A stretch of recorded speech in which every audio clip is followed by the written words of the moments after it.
On va parler à présent, on revient en Guinée. C'était cette ouverture avec vous, Antoine Kourouma, procès du 28 septembre. La Cour pénale internationale prête à accompagner la Guinée dans le cadre d'un monitoring. Oui, il y a eu cette conférence de presse hier, conférence de presse bilan de la mission de la CPI à Conakry. Oui. On a tous suivi après les visites du chantier du bâtiment devant abriter ce procès attendu. On a vu la communication du procureur adjoint de la CPI qui a dit être réjoui du constat qu'il a fait de sa visite. Il a félicité les autorités guinéennes pour les prouesses qu'elles ont faites pour les préparations de ce procès. Et donc, une communication qu'il a faite, c'est le réajustement de la date proposée par Chalwat ou annoncée par Chalwat, celle du 26 septembre prochain. Et hier, il a fait un rétropédalage dans sa communication. Oui. Il a dit qu'il revenait aux autorités guinéennes de fixer la date de leur du procès et d'y aller. Il revient aux autorités guinéennes d'organiser leur procès et selon la conception qu'ils font de la tenue du procès. Alors, hier, dans les débats, vous avez suivi, il y a eu certes la sortie hier de cet avocat de Moussa Dadis Camara, maître Joe Kami, qui avait invoqué la loi par rapport au délai ou à la période indiquée pour la tenue du procès. Et donc, dans la communication d'hier, c'était carrément une confirmation de l'accompagnement de la Guinée par la CPI dans ce procès. La CPI accompagnera la Guinée, elle jouera un rôle de suivi, de monitoring, afin que les choses se déroulent correctement. Et donc, ce qu'il faut déjà noter, c'est que pour ceux qui, à un moment donné, avaient pensé que la CPI pourrait se saisir de ce dossier, il n'en sera rien. La Guinée est à mesure d'organiser ce procès. Depuis toujours, on l'a dit, la CPI se saisit de ce type de dossier lorsque le pays concerné est incapable d'organiser. Et donc, à ce jour, les nouvelles autorités ont démontré que la Guinée était apte à organiser un tel procès et aller jusqu'au bout. Et hier, la conférence d'hier est venue confirmer cet engagement de la Guinée à organiser son procès. Mais l'autre chose que je relève par rapport aux communications d'hier, parce qu'il y a eu quand même la sortie de Joe Kami, qui a été commentée largement dans la presse, mais il y a derrière cette incompréhension qui a eu lieu au sein de l'équipe d'Adis Camara. Parce qu'apparemment, la sortie de Joe Kami n'a pas été unanime, n'a pas été consensuelle. Joe Kami se serait exprimé sans l'avis de ses collègues, parce que c'est un pool d'avocats qui défendent Dadis. Il semble que Dadis Camara n'a pas aimé la sortie de son avocat. Dadis Camara n'a pas apprécié que son avocat dise sur nos antennes que c'est vrai que c'est la loi qu'il a invoquée en disant que pour un inculpé hors de la Guinée, il faut 3 mois. 3 mois. Lorsqu'il reçoit la convocation, il faut 3 mois pour se préparer et être présent pour son procès. Dadis Camara, selon ce qu'on nous confie autour de lui, c'est qu'il tient à rentrer en Guinée. Il ne souhaite plus rester longtemps à l'étranger. Donc la communication vient un peu doucher cette volonté de... Oui, mais quand même, là, des dispositions légales. Lui, il est dans son rôle d'avocat en termes de procédure. Maintenant, si Dadis a cette envie de rentrer au pays... Il est dans son rôle d'avocat, mais c'est aussi important de prendre l'avis de son client, parce que la communication peut quelque part... ça peut avoir un préjudice sur votre client. Je ne dis pas que ce n'est pas la loi qu'il a invoquée. Les grandes gueules. Dadis Camara qui a envie de revenir dans son pays, qui veut enfin revenir, parce qu'il a envie d'en découdre une bonne fois pour toutes. Est-ce que cette sortie est dans son intérêt? C'est une interrogation que je fais. Mais je dis, hier, selon l'entourage de Dadis, les proches à lui avec qui on a pu échanger, ce n'était pas partagé. La sortie de Joe Kami n'était pas partagée autour du capitaine Dadis. Et donc, ce que nous relevons, c'est qu'à ce jour, on est presque parti pour le procès, même si le 26 est à confirmer. Charles White, jusque-là, n'a pas rapporté. Il disait à son retour à Conakry. On verra bien ce qui va se passer. On est presque arrivé à ce procès-là. On attend de voir ce qui va se passer. Mais il fallait relever ça. Oui, Mohamed Mara, sur la même question, la Cour pénale internationale, est-ce que c'est, beaucoup disent de part de rétropédalage? Moi, je ne pense pas. La Cour pénale internationale est dans son rôle de, quand même, de faire un suivi du procès, même si ce n'est pas eux qui fixent la date, ça revient aux autorités d'organiser le procès et de fixer la date. Il n'y a même pas eu de rétropédalage. Voilà. Le micro. Vas-y. Il n'y a même pas eu de rétropédalage. Oui. Déjà dans les premiers propos, il y avait beaucoup de prudence. Mais de manière amicale, une petite pression dans le dos des autorités guinéennes. C'est de cela qu'il s'agit en réalité. La Guinée n'a pas l'expérience de l'organisation de ce type de procès. Donc, non seulement nous avons besoin quand même d'un certain accompagnement, d'une certaine expertise étrangère. Voilà pourquoi d'ailleurs il y a des formations qui ont lieu en ce moment, mais même dans le déploiement de la logistique. Vous avez vu les images, tous ces appareillages qui ont été débarqués et tout. Il faut les installer, il faut faire du réseautage et tout. Mais il y a des choses à mettre en place sur le plan technique pour que les gens sachent comment tout va se passer.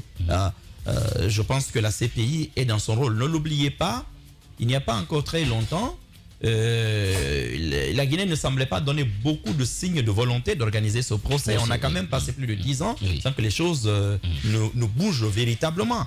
Il y a très peu, à peine une année ou une année et demie, qu'on nous a dit, bon écoutez, tous les actes de procédure sont terminés, vraisemblablement on devrait aller vers un procès. Mais avant ça, en réalité, depuis Cheikh Sako, depuis combien d'années, 3-4 ans, on nous a toujours donné des dates, ça ne s'est jamais tenu. Même Christian Sow d'abord. Christian Sow, oui, d'ailleurs depuis Christian Sow. Alors, on sait qu'à un moment donné, des officiers avaient été épinglés, et par la suite retirés comment ça s'appelle, de la liste des inculpés. On sait que certains sont restés en fonction. Or, tout le monde sait que quand les gens sont inculpés dans le cadre de ce type de crime, on a demandé au président Alpha Condé, même si c'est vrai que la présomption d'innocence est un principe sacro-saint, mais pour une fois, à partir du moment où les gens sont inculpés, d'accepter de les mettre en vacances administratives.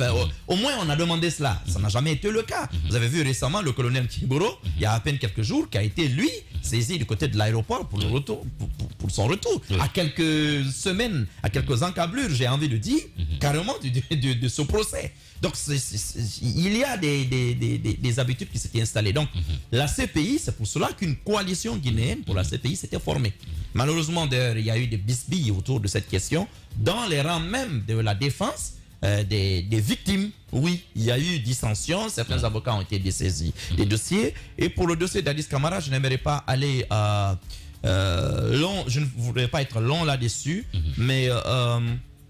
je crois savoir que tout n'est pas structuré. On parle de pool d'avocats. Il y a un pool qui est constitué, qui est connu, mais depuis quelques jours, il y a des tentatives d'adjoindre d'autres avocats. Ce n'est pas terminé. Il y a une équipe d'avocats qui allait voir Addis Camara la semaine dernière, qui est rentrée sur Conakry. Mais il y a une stratégie derrière. Il y a des choses que je sais là-dessus, mais...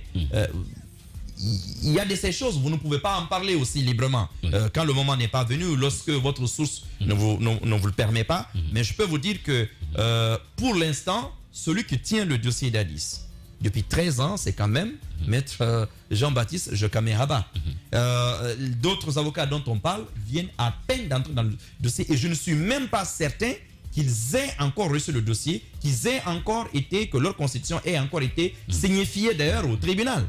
Donc, il faut être prudent. Il y a des tentatives justement de fédérer tout cela, d'homogénéiser tout cela.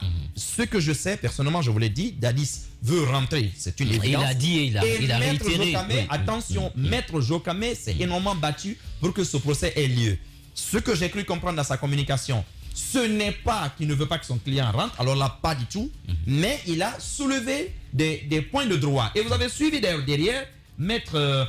Yomba, qu'il a dit, moi j'avais cela dans ma judiciaire. J'attendais le lancement du procès pour soulever la question, pour soulever cela comme une sorte de question préjudicielle. Et cela aurait tout bloqué, parce que le procès n'aurait pas pu s'ouvrir automatiquement. Donc, moi je pense que c'était bien que Maître Jokame soulève ces questions, parce que cela alertera l'ensemble des parties. Maintenant, j'apprends dans la soirée qu'il y a en ce moment des pressions sur les autorités burkinabé, y compris même de la part de la CPI, pas seulement, mais des autorités politiques, pour que Addis soit amicalement ramené un peu plus tôt.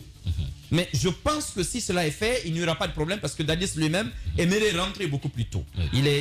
Oui. Le problème, c'est ce que j'ai dit hier. On me dit ça viole la procédure. Non, nous parlons. Non, attendez.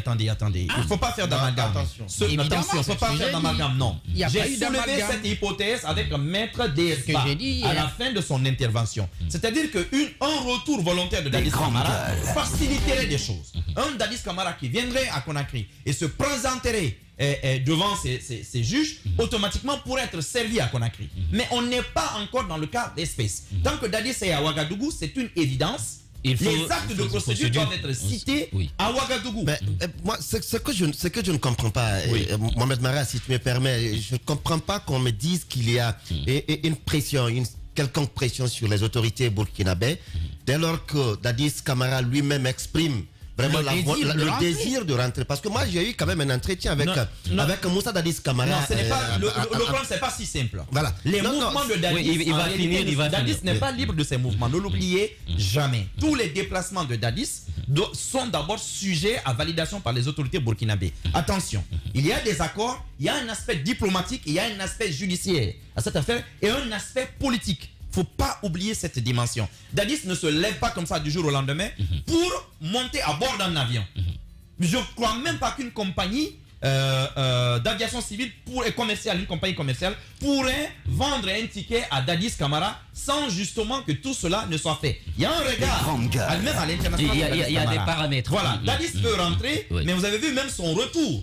Et pour le décès de sa maman, cela a été strictement encadré. Son retour en janvier, il était venu pour une plus longue période. Il devait aller en forêt, il devait faire une tournée terminée par Kissoudjougou, notamment avec des bains de foule pour remercier. Vous savez très bien ce qui s'est passé en coulisses pour que Dadis retourne précipitamment. Donc, son retour, aujourd'hui, je pense que la CPI va tenter aussi d'aider le gouvernement guinéen. Mais les cas de figure sont vraiment différents. Non, il nous reviendra. Les cas de figure sont vraiment différents dans ce sens parce que quand on prend son vouloir s'offrir un bain de foule lors d'un séjour. C'est un autre contexte. On ne parle plus de cela. Non, mais attention, ce sont les autorités guinéennes qui avaient dit. D'accord, Daouda est fini, je vous donne la parole. Voilà, mais c'est un autre sujet. Ce sont les autorités guinéennes qui avaient dit tous les exilés peuvent rentrer. Voilà. Et Dadis Camara est rentré dans ce cadre-là. Mais ils se sont rendus compte que Dadis n'est pas un client comme les autres. Vous avez vu comment le général Sekouba, par quelle route il est rentré. Sekouba, lui, il a été autorisé à se rendre du côté de Dabadou, du côté de Kankan. Il a été autorisé. Mais Dadis, c'est un peu compliqué. La Guinée forestière, vous savez, sa situation géographique. S'il doit venir qu'en forêt et retourner, cela n'aurait pas posé autant de problèmes logistiques que s'il devait arriver à Conakry comme cela s'est passé et puis traverser le pays. Dadis Camara, c'est pas un homme qui peut traverser comme ça le pays de manière totalement anodine. C'est une autre question. Mais ce dont on parle aujourd'hui, c'est ce dossier et je pense qu'il n'y a pas de problème. Il n'y a pas de polémique possible à mon avis. Là-dessus, ce qui reste clair, ce n'est qu'une question de délai. Il rentrera. Le gouvernement guinéen est persuadé d'une chose. Et ça, Maître DSA lui-même l'a dit hier. La date du 26 est intenable pour les actes de procédure. Tout ce qu'il pourrait faire éventuellement, c'est une ouverture symbolique du procès. Il ne faut pas l'oublier. Donc, c'est ce qui peut être fait. Et puis les autres, parce qu'on ira de renvoi en renvoi au début d'un tel procès. C'est quand même procès criminel de très grande ampleur. D'accord, voilà, Mohamed Mara, Ali Daouda Mohamed Alizi. Oui, c'est ce que je voulais dire. Il fallait lever cet équivoque-là. Le cas de la visite de Dadis Camara au pays et l'ouverture de procès. Parce que l'ouverture de procès, c'est un autre cas. Aujourd'hui, peut-être qu'on accentue plutôt les débats sur le cas spécifique de Moussa Dadis Camara. Mais il n'est pas seul dans cette situation. Il y a aujourd'hui, la liste s'allonge par rapport à ceux qui sont à l'extérieur du pays et qui sont concernés par ce procès. Il y a notamment les organisateurs de cette manifestation du 28 septembre. Oui, les acteurs politiques. Cellou Dalein Diallo n'est pas aujourd'hui au pays. Et lorsque le procès doit s'ouvrir, il doit nécessairement être au pays parce que les victimes ont demandé à ce que tous ceux qui sont... Cellou n'est pas inculpé. Non, j'ai dit... C'est à titre de témoin peut-être. C'est un témoin. C'est un témoin. Mais il n'est pas inculpé. Non, mais il doit. C'est absolument important. Oh, mais on parle des inculpés pour l'instant. Non, on ne parle pas que des inculpés. C'est pas un procès à charge. Il faudrait justement que tout le monde soit là. D'accord, on va s'écouter. Daouda, vous avez la parole. Le docteur Diané est en prison. Docteur Diané est en prison. Sidia Touré n'est pas hors du pays. Ils sont nombreux. Et c'est vrai que directement, ils ne sont pas inculpés, mais ils peuvent comparaître comme Sidia Touré n'est plus là. À titre de témoin. Pas là. Et ils peuvent aussi être sollicité pour être entendu. Oui. Parce qu'on ne peut pas parler de tel procès sans quand même entendre les organisateurs. Oui. Parce que si on est arrivé à un massacre, il y a bien eu des gens qui ont initié cette manifestation. Donc, de cause à effet, les organisateurs doivent être entendus. Et aujourd'hui, le cas d'Addis, pour y revenir, le cas d'Addis, moi, je me dis que il ne saurait y avoir de pression, je le dis encore, sur les autorités burkinabées. Les déplacements habituels de Dadis lorsqu'il doit aller suivre un match de football ou il doit rentrer pour aller enterrer sa maman ou autre, c'est différent de lorsque le procès tant attendu par lui-même, Moussa Dadis Camara, ça ne peut être que facilité. Vous pensez qu'il peut venir comme ça en Guinée? Ce n'est pas qu'il se lève un matin Il y a pour eu venir. des accords au plus C'est haut ce que niveau entre les deux États. Cela ne veut pas dire que lorsque le procès s'ouvre, que les autorités burkinabées vont dire que Moussa Dadis Camara ne vient pas pour répondre. Mais personne ne l'a dit. Alors, donc, Voilà. c'est pourquoi j'ai dit il ne saurait y avoir de pression sur les autorités burkinabées. Et aujourd'hui, je crois il faut encourager. Il faut encourager aujourd'hui. Je pense qu'il y a cette une ouverture. nuance. Mohamed, tu vas me Non, il y a une nuance parce qu'il ne me comprend pas. Regardez, il y a un dossier judiciaire. Si Dadis doit venir, en ce moment, compte tenu des accords autour de sa personne, c'est par voie judiciaire. Ce n'est pas un retour pour des raisons personnelles comme d'habitude. Non, mais on n'est pas dans le cas personnel là. On parle du procès. Justement. Voilà. Maintenant, pour qu'il vienne dans le cadre judiciaire, il faut des actes de procédure. Il ne faut pas que cela vous échappe. Et le débat a Or, été ces posé actes de amplement hier procédure dans ne ce peuvent pas studio. être servis justement dans un délai si court. Voilà pourquoi. Et les autorités guinéennes, en tant qu'autorités politiques, ne veulent pas officiellement apparaître maintenant. En demandant par exemple un retour de Dadis, ce n'est pas comme le cas d'Alpha Condé. Il ne peut pas demander aux autorités burkinabées, tout de go, mettez-le dans un avion, revenez, ou même appeler Dadis. Parce que les autorités guinéennes elles-mêmes ne doivent pas intervenir justement dans ce dossier. Il ne faut pas oublier cet aspect. Et vous pensez que les autorités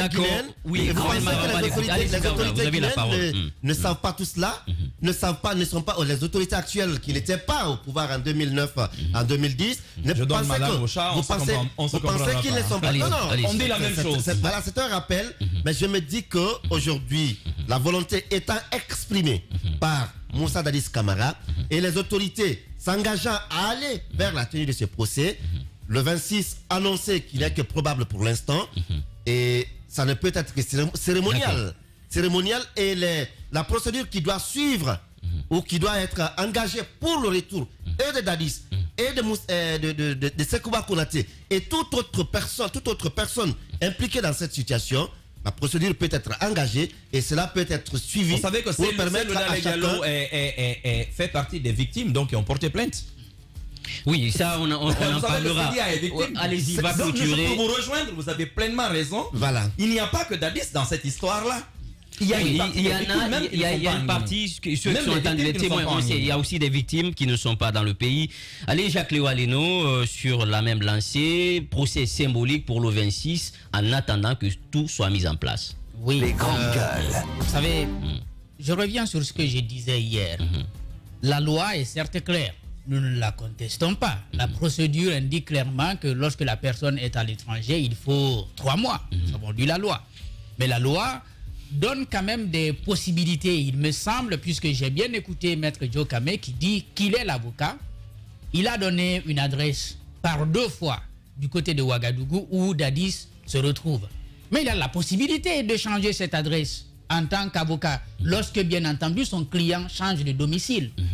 Je pense donc qu'il y a une flexibilité à ce niveau-là. Au lieu d'aller vers une pression sur les autorités burkinabées, ou alors amener les autorités guinéennes à s'afficher dans ce dossier, ce qui pourrait donner une connotation très très politisée de la chose, je crois que lorsque tout le monde est d'accord que le capitaine Dadis veut rentrer dans son pays pour participer à ce procès, son avocat peut l'aider tout naturellement à constater, n'est-ce pas, le changement de domicile de Ouaga, je ne sais pas si c'est Ouaga 2000 pour Lambaye, tout simplement à Conakry, pour que la notification puisse lui être faite sans difficulté majeure. Je pense que si on procède comme ça, ça peut alléger des choses. Mais il y a quand même la nécessité pour que ce procès-là démarre.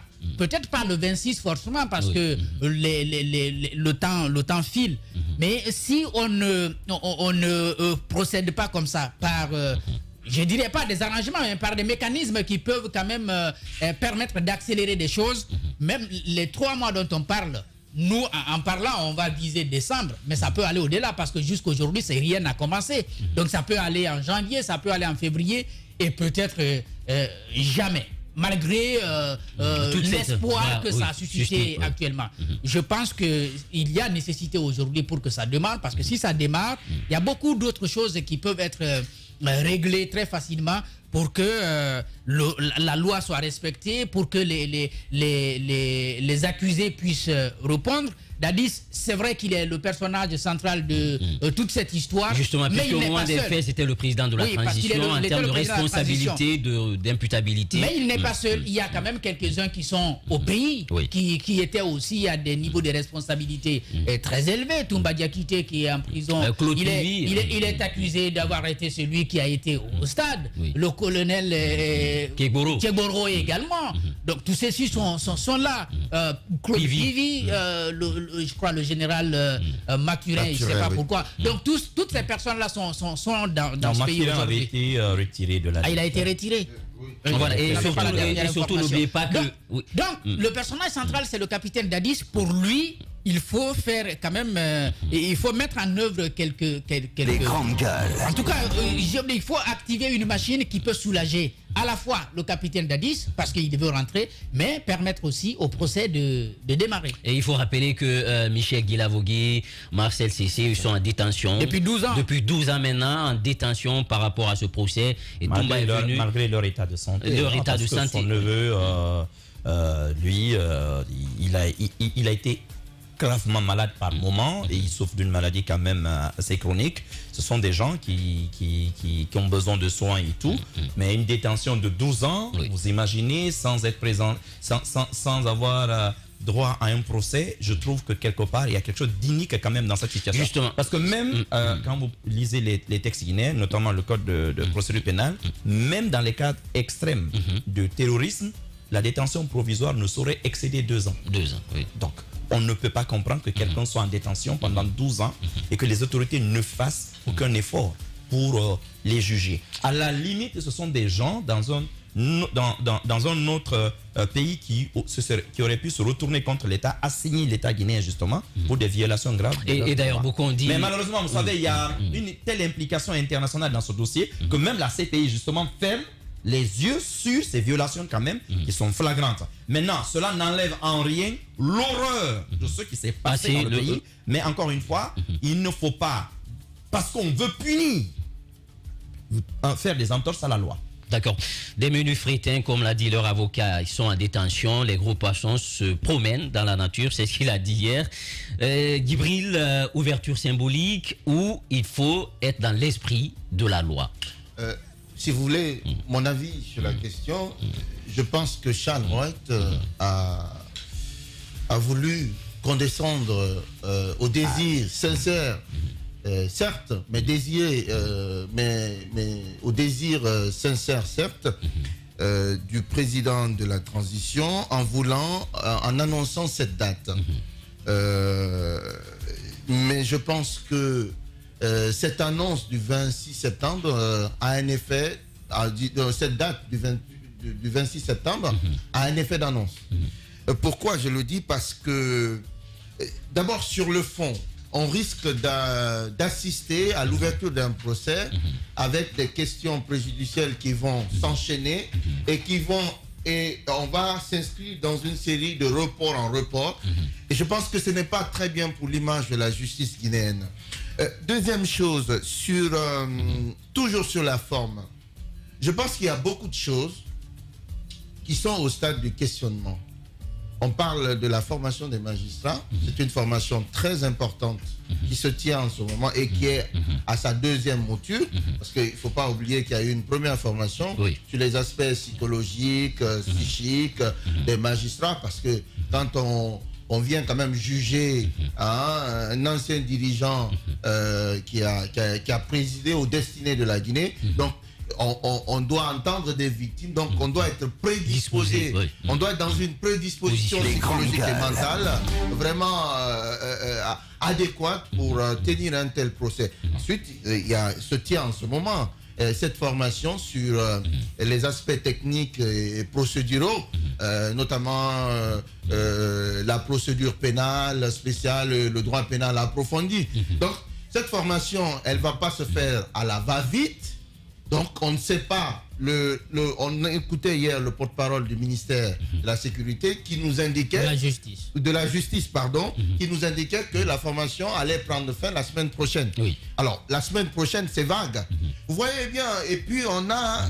Il y a du à peu près dans... Voilà, il y a trop de si. Il y a trop de si. Et puis, avant-hier, on écoutait le procureur adjoint qui n'a pas fait de retour préalable, contrairement à ce que tu disais tantôt, qui semblait, en tout cas, laisser entrevoir l'idée qu'il pourrait y avoir un ajustement de la date. Ce qui signifie que lui-même ne croit pas à l'ouverture de ce procès le 26 septembre. Et d'ailleurs, les autorités guinéennes ont parlé de date probable. Donc, ça a été la communication du ministre. Le détail a son importance, le diable étant dans les détails.